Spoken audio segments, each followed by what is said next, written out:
Assalamualaikum warahmatullahi wabarakatuh. Alhamdulillahirrahmanirrahim.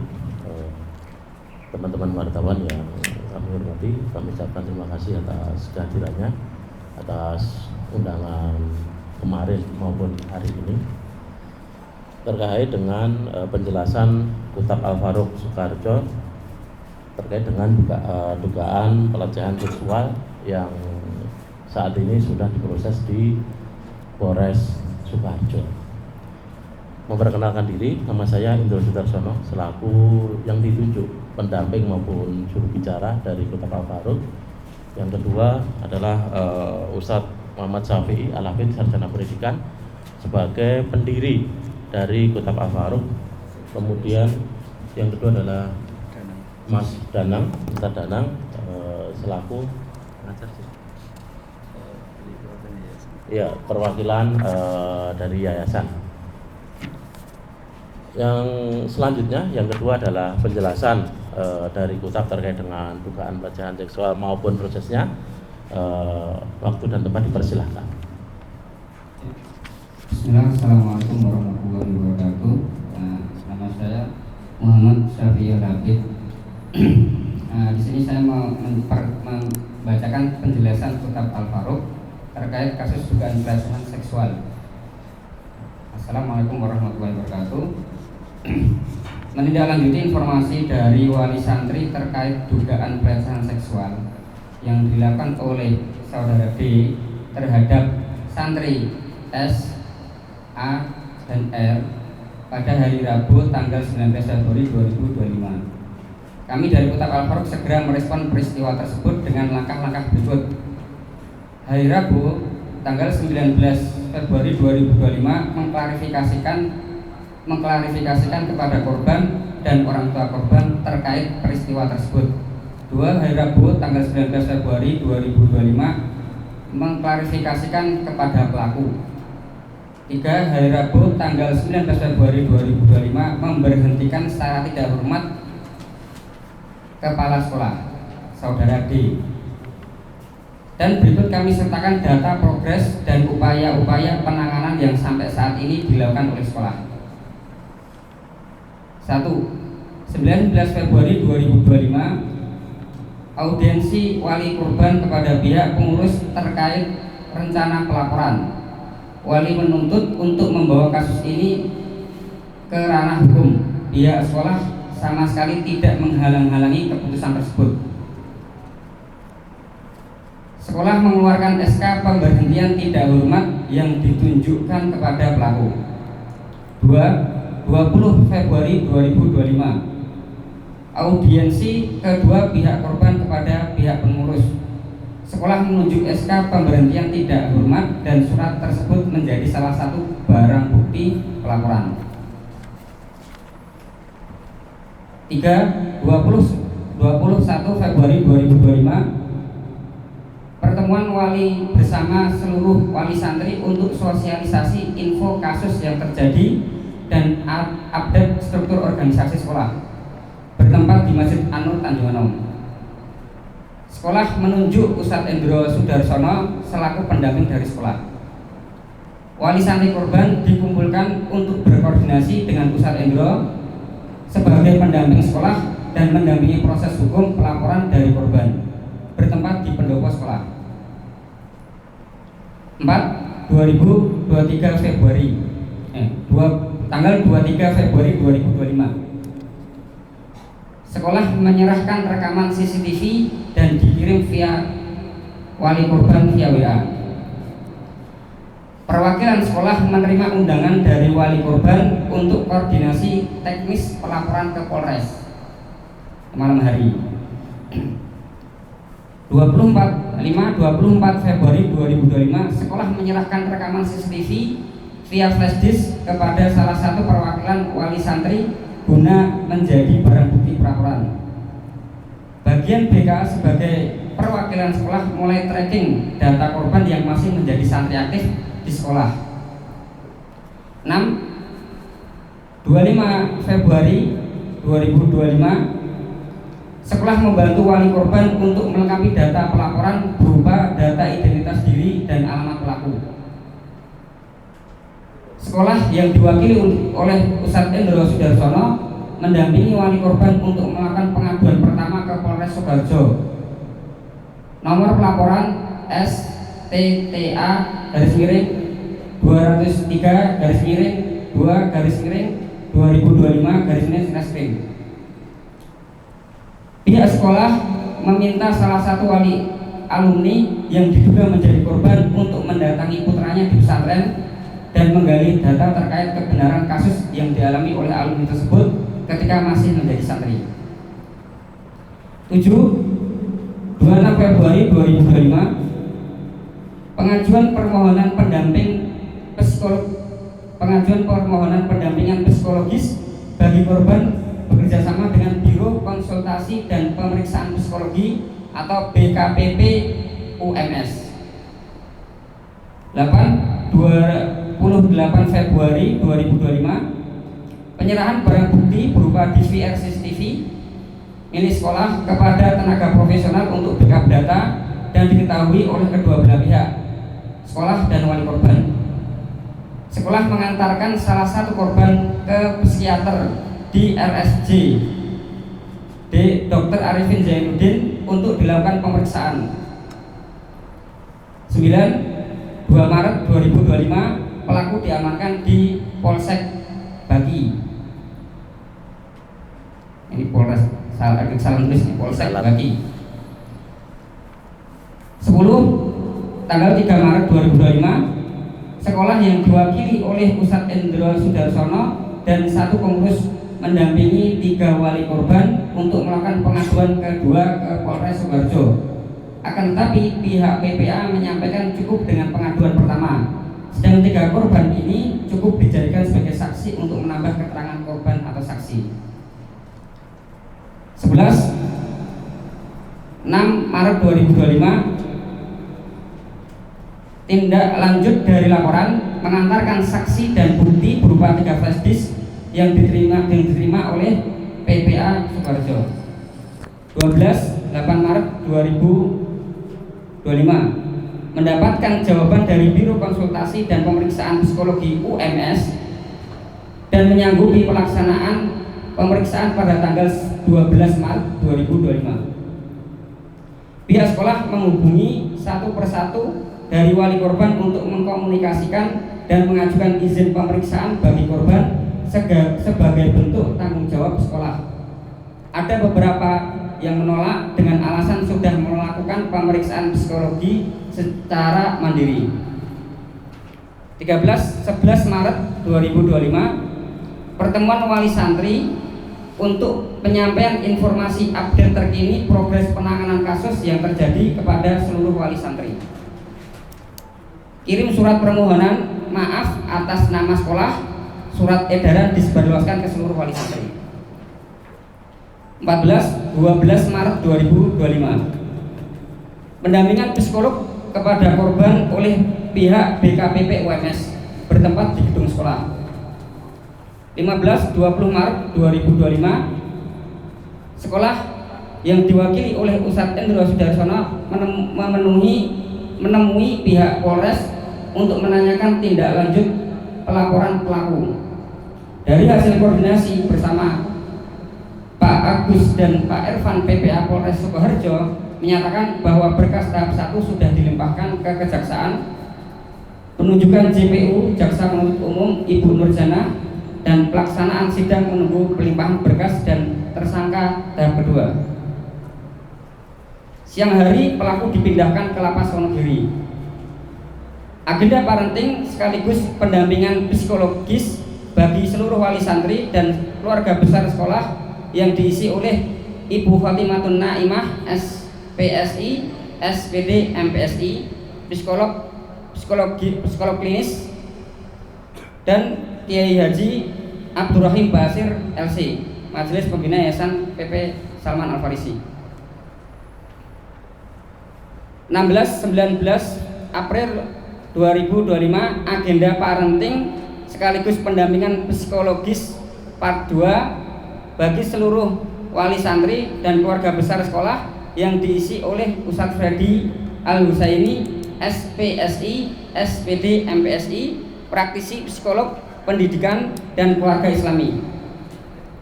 23 April 2025, sekolah mendapatkan panggilan dari PPA Polres Sidoarjo sebagai saksi untuk dimintai keterangan lebih lanjut atas permintaan jaksa. 25 April 2025, pihak sekolah memenuhi panggilan dari kejaksaan di Polres Sidoarjo untuk memberikan keterangan terkait kasus ini. Demikian keterangan yang dapat kami sampaikan, kurang lebihnya kami mohon maaf. Semoga Allah selalu mengampuni dan meridhoi kita semua. Amin. Assalamualaikum warahmatullahi wabarakatuh. Yang bertanda tangan di sini Ustadz Indro Sudarsono SPD selaku pendamping dari Kutab Al-Faruq. Kemudian saya sendiri Muhammad Safi Al-Hafid SPD pengurus Kutab Al-Faruq. Demikian tadi penjelasan dari Kutab Al-Faruq Sidoarjo tentang penyikapan maupun update dari Polres Sidoarjo.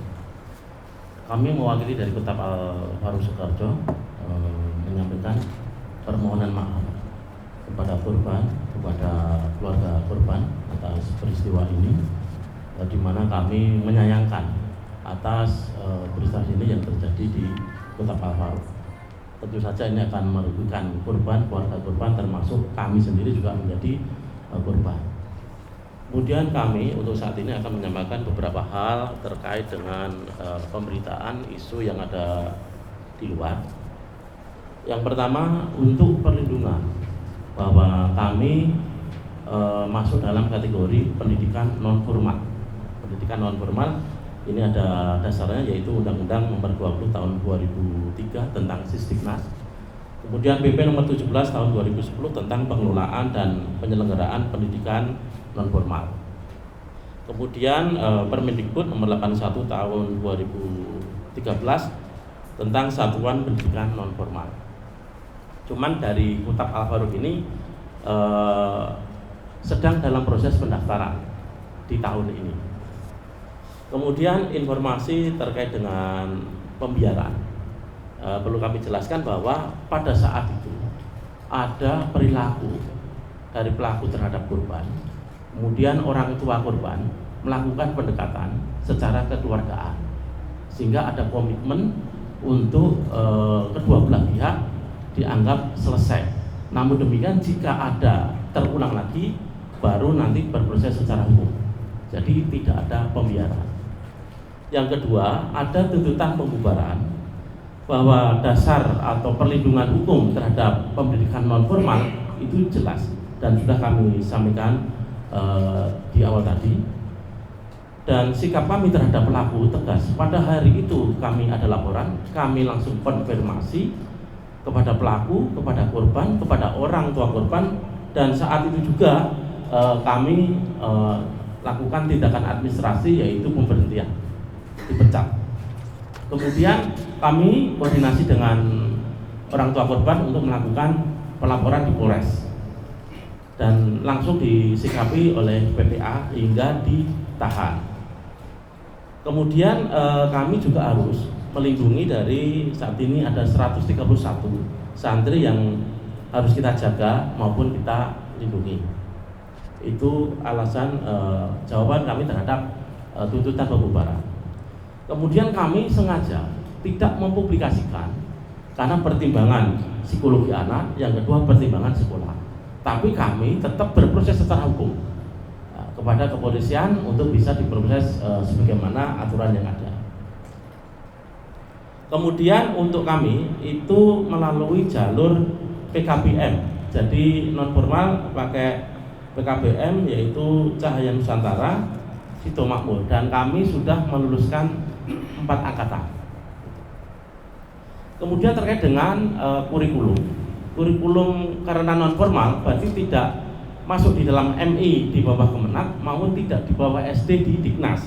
Karena non formal kami menggunakan kurikulum sebagian Kemenak yaitu pelajaran-pelajaran keagamaan. Kemudian yang dari Diknas itu ada IPA, IPS, Bahasa Indonesia, Matematika, ekstrakurikuler. Sedangkan tidak mengajarkan kewarganegaraan secara pelajaran, beberapa materi-materi tentang kewarganegaraan dimasukkan di dalam pelajaran IPS. Jadi terjawab sudah bahwa materi pelajaran kewarganegaraan masuk di dalam IPS, termasuk di dalamnya adalah di akidah akhlak. Dan kemudian untuk kejadian semacam ini bisa terjadi di instansi manapun, dan kita juga dapatkan informasi tersebut. Namun sebenarnya tuntutan terhadap instansi itu sebenarnya tidak tepat. Ya, yang jelas oknum harus diproses dengan tegas. Kemudian kami koordinasi dengan PMS, kami berdiskusi dengan psikolog dalam rangka antisipasi lebih lanjut, termasuk sudah ada koordinasi kami dengan Diknas Sukoharjo dan baru saja tadi dengan Diknas Kecamatan Grogol. Demikian beberapa penjelasan kitab maupun hal-hal yang ada di luar. Sekiranya ada pertanyaan, nanti kita jawab semampunya.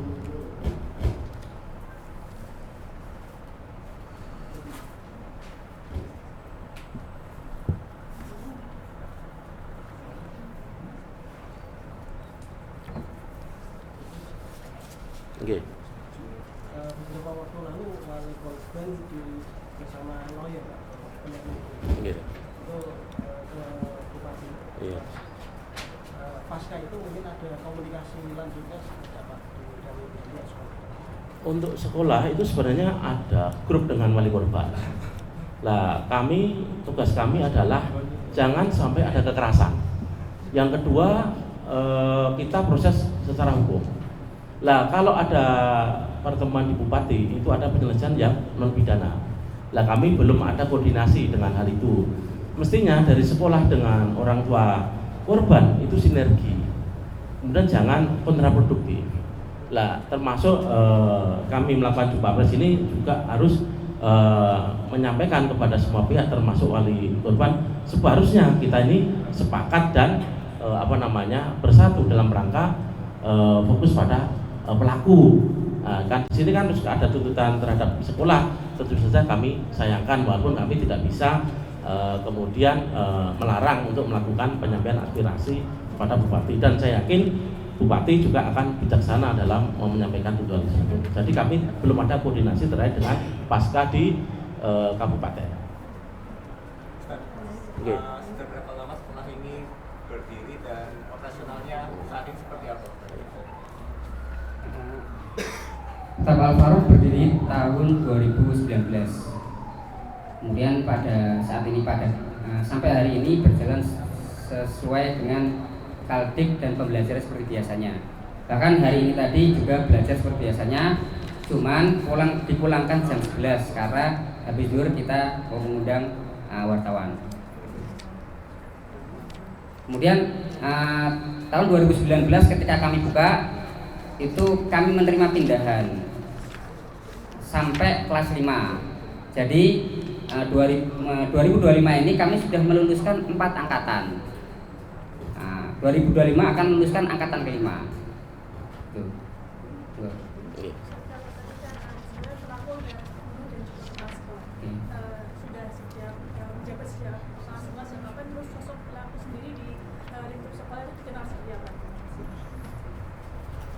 Pelaku sebagai kepala sekolah sejak awal berdiri 2019 waktu berdiri pertama berada di Laweyan.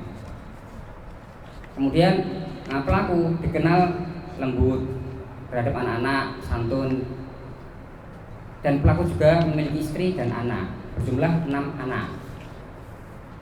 Jadi kami tidak menyangka hal itu karena dia pelaku si pelaku D ini memiliki istri dan memiliki anak 6. Kalau kondisi saat ini kan ada perpanjangan masa tahanan seperti apa untuk tandingnya? Ya, kami hingga saat ini dari penyidik PPA meminta kepala sekolah hadir dan kemarin sudah hadir. Saksi CCTV diminta hadir, kami hadirkan, dan rencananya Rabu pagi dari yayasan diminta untuk hadir, dan kami minta untuk hadir dalam rangka percepatan kasus ini biar sampai kejaksaan dilengkapi dan proses hukum dilanjutkan. Ini bukti kalau kami melakukan tindakan tegas. Ini pemecatan dan kami yang mendampingi korban. Jadi bukan lawyernya.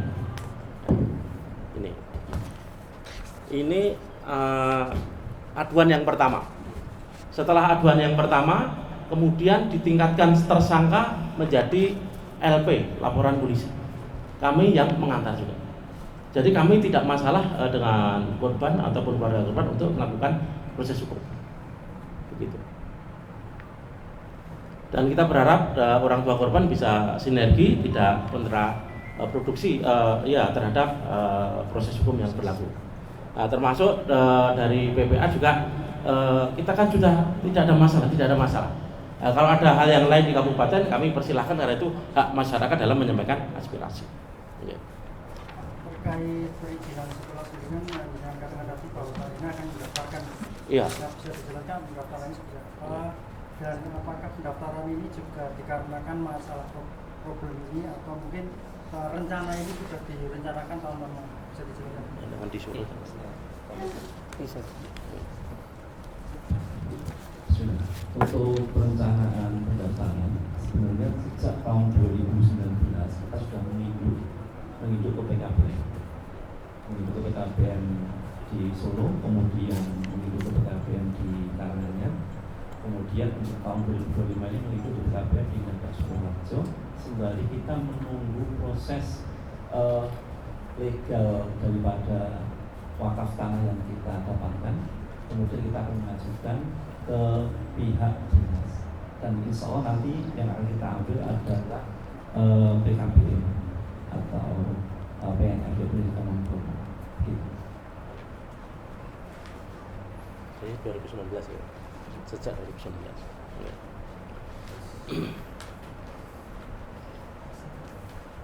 Sambut. Oke, terima kasih kepada teman-teman wartawan atas kalau sejauh ini data dari sekolah sudah mencatat berapa korban menerima laporan? 19. Cuma yang kita sampaikan pertama itu yang ada CCTV-nya, dan yang kedua yang terakhir, supaya pembuktiannya mudah untuk kepolisian. Peristiwa jam sebelumnya kita cek untuk memperkuat kepada kepolisian, ada korban-korbannya ini yang cukup banyak dan sudah kami sampaikan kepada kepolisian. Begitu. Saya tambahin ya. Berkaitan dengan korban, ini data kami yang internal dari sekolahan itu 19. Ada yang sudah alumni dari angkatan 1 sampai pada tahun ini, angkatan 5 ini. Nah, jadi 20 itu bukan semuanya yang ada di aktif yang ada di sekolah, gitu kan. Kemudian yang 1 itu murid D di luar sekolah sini. Jadi 19 tambah 1 itu siswa di luar sekolah kami. Tapi data itu yang nemukan kami. Oke. Mbak. Oke, matur nuwun atas perhatiannya, kehadirannya dan dukungannya. Kurang lebihnya mohon maaf. Assalamualaikum warahmatullahi wabarakatuh.